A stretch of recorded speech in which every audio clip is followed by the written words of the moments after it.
Hi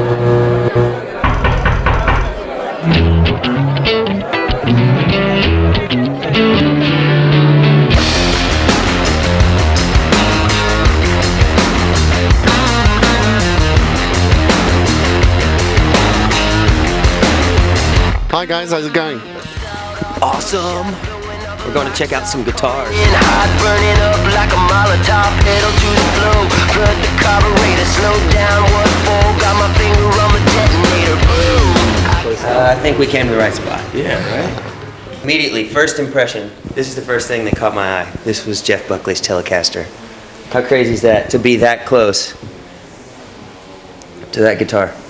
Like the music of Jeff Buckley, you know, it was all recorded on that. It was, it changed so many people's lives, and it's just, he was one of the most innovative artists of all time. So it represents the possibility, you know, because this is a '83 Telecaster that a lot of people had that exact guitar, but it's not the guitar, it's what you put into the guitar. And so that's the cool thing about any of these guitars, is they have so much possibility and potential to create something really, really special and meaningful, just like Jeff Buckley did with that. It's cool. And I love that because I'm a huge Chris Whitley fan as well. And Which one, the steel guitar? yeah, the old Duolian here. I actually have a photo of Chris Whitley and Jeff Buckley together, and so it's cool. That wasn't Chris Whitley's guitar, I don't believe, but it's cool that those two are next to each other because I think they were pals. So, and I've heard that Malcolm Young recorded High Voltage on this guy over here. This one. So another piece of history then. Yes. How cool is that? That's awesome. Let's see, can we plug it in here? Yeah, plug it in.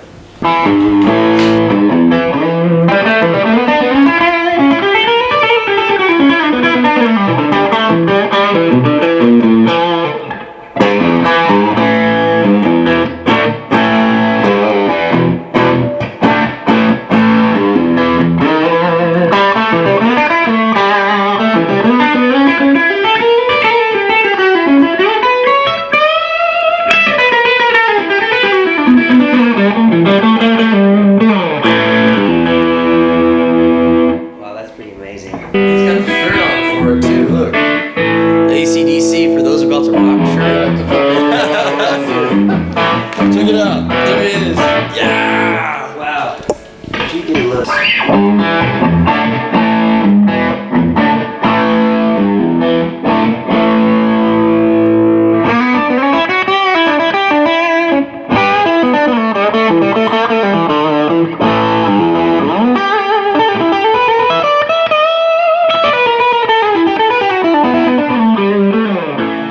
I just said it sounds so sick. I mean, also looks so killer. Yeah. High voltage, man. High voltage. Yeah. Rock and roll. Sick. Good memories, man. We Brings back some good memories. we never got to. We did a lot of shows with AC/DC, but we never got to do any with Malcolm. Stevie Young was out filling his role in the line of duty, but I got to see Malcolm play on the Black Ice tour in 2008 or 2009. It was right when I moved to Nashville, so it's pretty unreal to play one of his guitars. And what kind of experience was that then, actually opening for AC/DC? Must have been incredible. Man, do we have 30 minutes? Yeah. I don't even know if I fully understand it yet. You know, it was one of those things that when the tour was over, we were kind of like, what just happened, man? You know, one of the most memorable shows of that tour was obviously the first one, and then the last one, when it was sort of like when Cliff was like, I'm done, you know, we're retiring, and seeing Angus walk him up to the front of the stage and just kind of being there for part of the history, which who knows what's going to go on with AC/DC, but we don't know what's happening or if they're going to do anything else. But you know, we were there for the last 10 shows with Brian Johnson. Mm-hmm. We're there for all the Axl stuff. So how many shows in total? What did we do? 33 worldwide. Wow. Yeah. Yeah. We played Paris with AC/DC, didn't we? No, that was Guns. Yeah, those were the Guns. How was that then? How did it differ from the Guns to the... Yeah, it's a little different. I mean, but not in our experiences. Yeah, sure. Like, very similar in a lot of ways. Obviously different musically, but a lot of the same crew, especially when Axl was with AC/DC. So we literally made family, you know what I mean? Created like long-lasting friends and created this other family kind of outside of our immediate family. And so it's pretty cool like to have that on the road, and we still get glimpses of that still, like in the last, you know, that was AC/DC tour was 3 years ago actually, 2016. We in 2019? Yeah, holy cow. Was that the first time you sort of like jumped into a massive great big boat like It that? was, yeah, it was for sure. How was it making that giant leap? Well, that's the thing. It's funny. Is like the surreal. The very first show we did with AC/DC was the first show that our band had played electrically in like 3 months. We had been out opening acoustic for Billy Gibbons. We got a call in the middle of that tour. Hey, you have this opportunity with 3 shows with AC/DC, and it was like, so we jumped in front of 30,000 people and played our first show that we had played. We hadn't played in forever, and so it was kind of like diving in head first. But I think the challenge was the best because it was like, all right, we're going for it. So how did it go? Great, we got the whole tour. Yeah, we jumped in the deep end and started kicking our legs and you know, just trying to come out on top. And you know, after 3 shows, which was the audition, they said, you know, you guys want to do the rest of America with us. And so I think that was like 10 more shows, and then it turned into, do you want to go to Europe with us? And yeah, we're just really grateful for the opportunity. Cool, amazing. I'm gonna put this guy on the wall. Yeah, sure. Pull another one down. Yeah, this is my first time here at Matt's Guitar Shop. It's a little overwhelming, to be honest with you.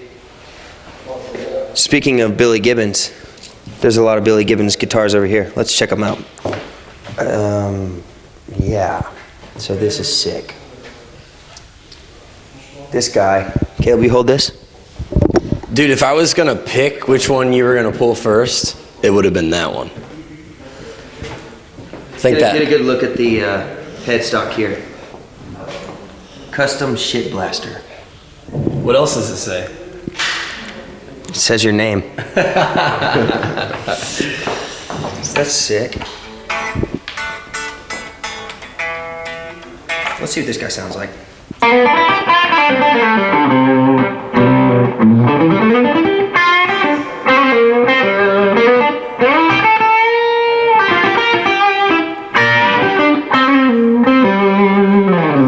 This was Billy Gibbons. That's pretty cool.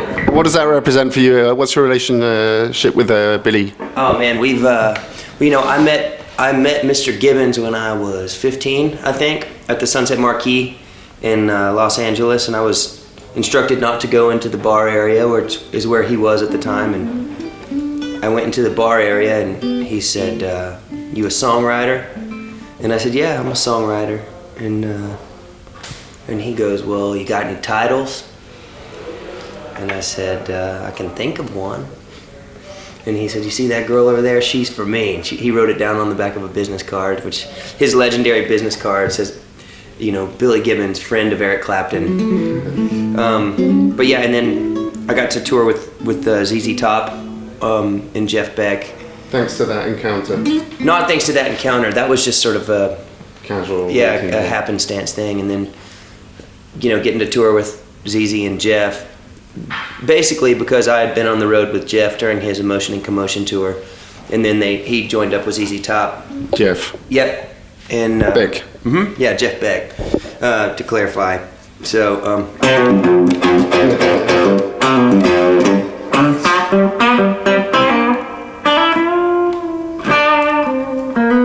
And then after the ZZ Top Jeff Beck tour, Billy asked us to go out on his Perfectamundo tour, which was his sort of Cuban blues, you know, cocktail. And that, while we were on that tour, was whenever we got asked to do the AC/DC tour. So we've known Mr. Gibbons for a while. And so how did you get hooked up to like potentially music that could be not necessarily yours or our generation, it's even our dads or our granddads? I mean, how do you explain the kind of cyclic thing about blues and rock and roll. Yeah. Well, I got into blues. This guy right here that I've got tattooed on my arm, Roosevelt Twitty. This was the guy that taught me how to play. And so I met him in a guitar shop when I was 11. He was playing music like this, like.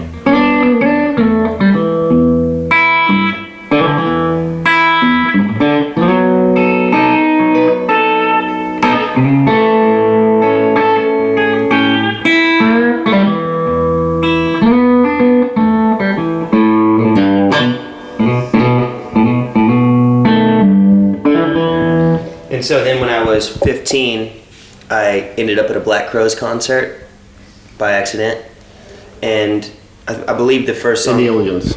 Yeah, in the audience. With my friend Noah, we had kind of just decided to drive to Dallas, and we saw them at this club called the Palladium. And so was that like a turning point for you? Yeah, they opened with this song called Horsehead, which is still one of my favorite Black Crowes songs off the By Your Side album. And I realized that rock and roll was just blues with long hair and loud guitars and a little more, dirt behind it. So I decided to start a rock and roll band. So you kind of stepped up, if I can say so, from blues to rock and roll. Yeah. That was the extra. Well, I mean, I don't think that I never stopped playing the blues. I just started playing rock and roll too. That's kind of what the Shakedown is. We play a little bit of everything. And then I started finding out about bands like Soundgarden or Stone Temple Pilots and. Where did you get that kind of heavy influence, like on like the fatter sound, like on your latest single that's just come out? It's like really slow and big and fat and actually quite dark. I can definitely sense a kind of Black Sabbath-y kind of influence, that's all like diminished scales kicking in at one point. Yeah, I mean, I think, everyone in the band sort of brings a different element of influence. I think I bring a lot of the blues, Graham brings a lot of the classic rock, Caleb brings a lot of the soul in the grooves, and then when Noah Denny joined the band, he brought the grunge era with him, and so a lot of those big heavy riffs and stuff were, we're all into that stuff. We're obsessed with Soundgarden, we're obsessed with Nirvana, and just. It's like if you were to take all of the influences and put them in a blender, and then you would kind of. So you consider yourself as a band where each member sort of like has an equal kind of input. Absolutely, yeah. We're partners in this thing, so it's when we don't do anything unless everyone's behind it. But we all kind of listen to the same music, and we spend so much time together that you kind of pick up what everyone else is. Listening to, just because if Caleb's, if we're on a 10-hour trip or something and he's up there listening to music, then you hear it by proximity. Yeah, right. I don't know that we think about it too much. I think when we're like recording or writing, it's like we're not thinking, oh, well, this needs to be darker or this needs to be this or that. I think it's just like whatever in the moment feels good to us, we're rolling with, And obviously that can change and evolve over time. And maybe in the writing process, it's him and I, and we do this idea and then we take it to the band and it completely takes a brand new shape because Noah's like, well, what if I did this instead? And then all of a sudden this song blooms into something else. And I think that's the most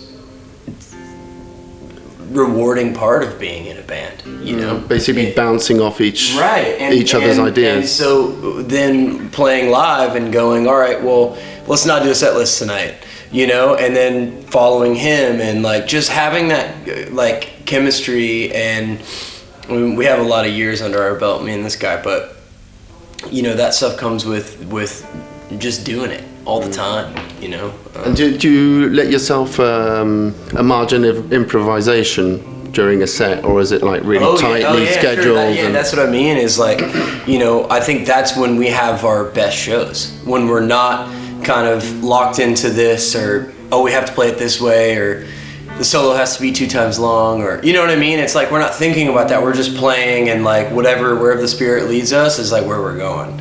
And so you're not playing with a click. No, never. Well, I won't say never because I have in the past, but man, for the last 3 years, No. So no sequences or stuff like that. No tracks, no click. We tried it before, but it just, for us, it just sucks the life out of, that sort of, like what the rock and roll that we like is spontaneous and it's like dangerous.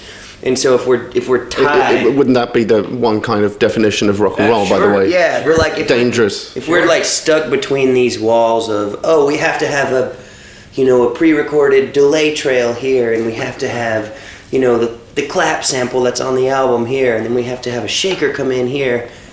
Like, I don't know, man. I don't want to be at that show. I would rather be at the show where you've got people up there viscerally putting everything they got into it to try and like squeeze the most out of two guitars, bass and drums, and the humans that you are basically, and not machines. Yeah. And so there are times where obviously in the studio you have more of a luxury of throwing paint at the wall and getting something beautiful. How did you record your latest album? Did you do some of it live or track by track? All of it? Most of it was sort of, the bones of it were all live. We all were playing together. So the energy, analog or digital? Because it sounds analog on quite a few of the songs. I think. Sorry, go ahead. Oh, I was just gonna say it's a lot of analog gear. We tracked it through a vintage Neve console, and then but we did it all into Pro Tools. But with there's, not to get too nerdy, but like some of the conversion and stuff that's out there today, you can't tell the difference between that and tape, and you have like some of the best engineers, like Vance Powell, who's like the analog guy, is using the Burl converters or whatever.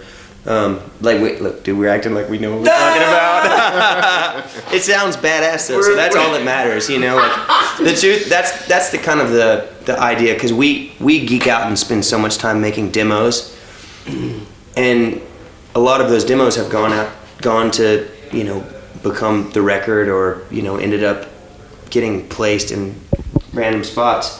And the truth is, like, some kid in North Dakota doesn't care about the snare drum. He cares about how the overall track makes him feel. And so in the song, yeah, so the sort of the goal with this record was to make it as dangerous sounding as possible and as much like us as possible. So there's stuff that just didn't get fixed because we chose not to overdo it and not to make it sound like it was processed a million times. Yeah. Before getting and what I'm interested in is the creativity aspect. I mean, how do you come about composing? Is it like one particular scheme that works for you, or is it just like accidents? And also the second part of the question is, where do you compose, at what moment of the day or what area? I mean, is it on tour on the tour bus, or could it be when you're that guy 24/7? But I think there's no rhyme or reason for how a song happens, or Tyler could call me or call Graham or call anyone. Hey, what are you doing? Nothing. Come over. I got an idea, and it's like all of a sudden a song 3 hours later and a demo an hour after that, or on some the of bus them don't come that easy. In the van, or maybe we have an idea that we've had for 3 years that I stumble across in my email and I send to him, and I'm like, dude, we should revisit this, and maybe that becomes something, maybe it doesn't. Like I said, I don't know that I would say maybe accidents, but maybe not. You know what I mean? Like sometimes it's like, hey, we schedule days and it's like, cool, we're gonna do 3 days of writing with our buddy Andrew Petroff, and we do 3 days of writing, and like we're going like, hey, we're gonna come out with a song. Maybe we come out with 2, maybe we come out with nothing. Who knows? So if we take an example like On to the Next, how did you come about composing that one? That's what I was thinking about. Okay. So that song On to the Next was written with our friend Andrew Petroff. We went in and it was like, hey, let's do, so it started with the drums, and it started with let's get a groove. And so we went in and I built a loop, and I probably played for 20 minutes just like trying to figure something out. We kind of landed on a tempo, and Tyler was kind of in the other room kind of noodling around, and it was, and all of a sudden we just took a little snippet of a loop, threw it in, and what about the lyrics of that particular song? We built the track first and kind of came up with like a concept. Got the chorus first, and then we went to the verses after that. Yeah, I mean, and it's just, a lot of times that sort of thing is just scatting and finding the rhythm. So that song was built around the drum groove, to where it's like, you know, because we wanted to have a song where the guitar riff was just punk and chugging, and then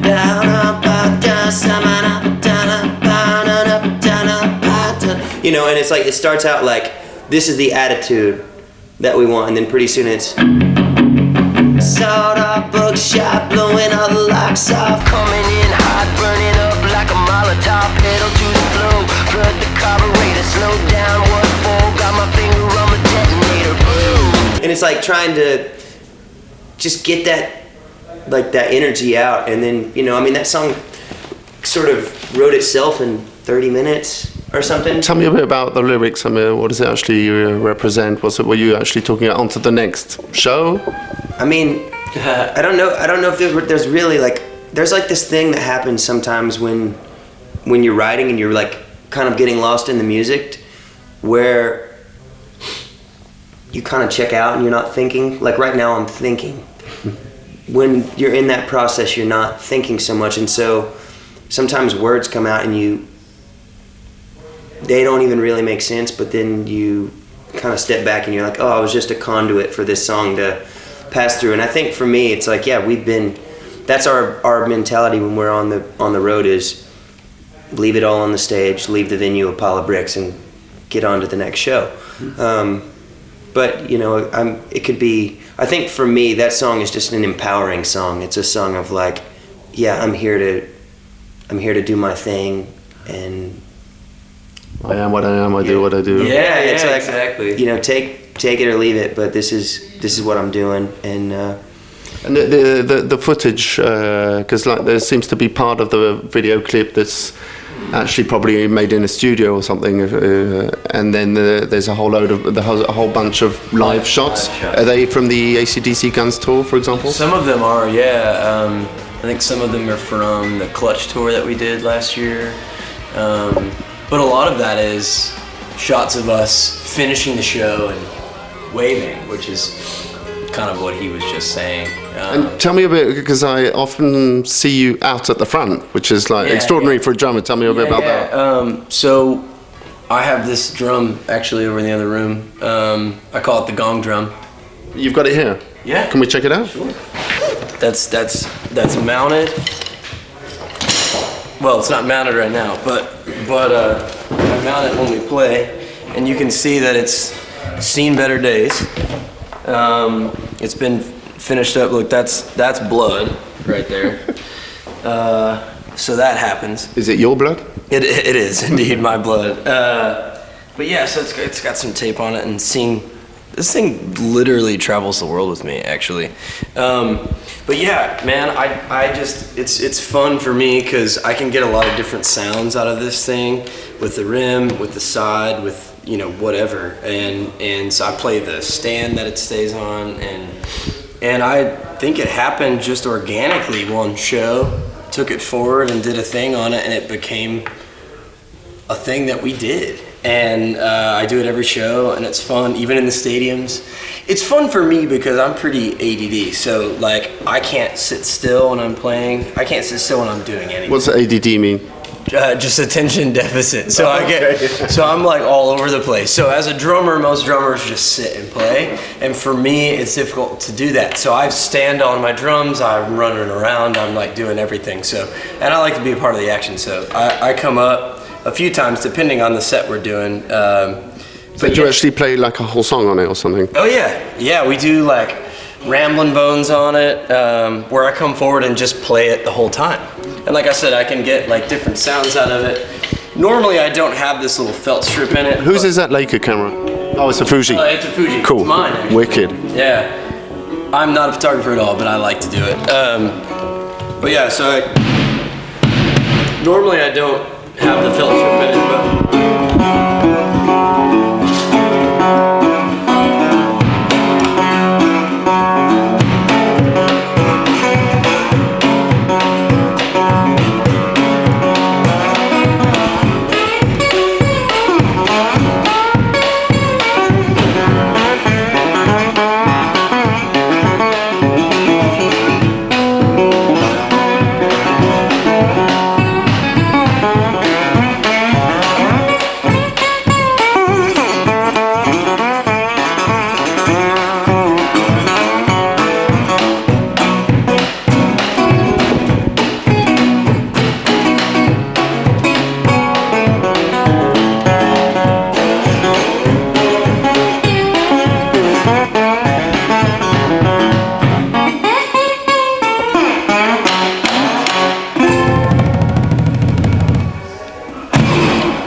Wicked.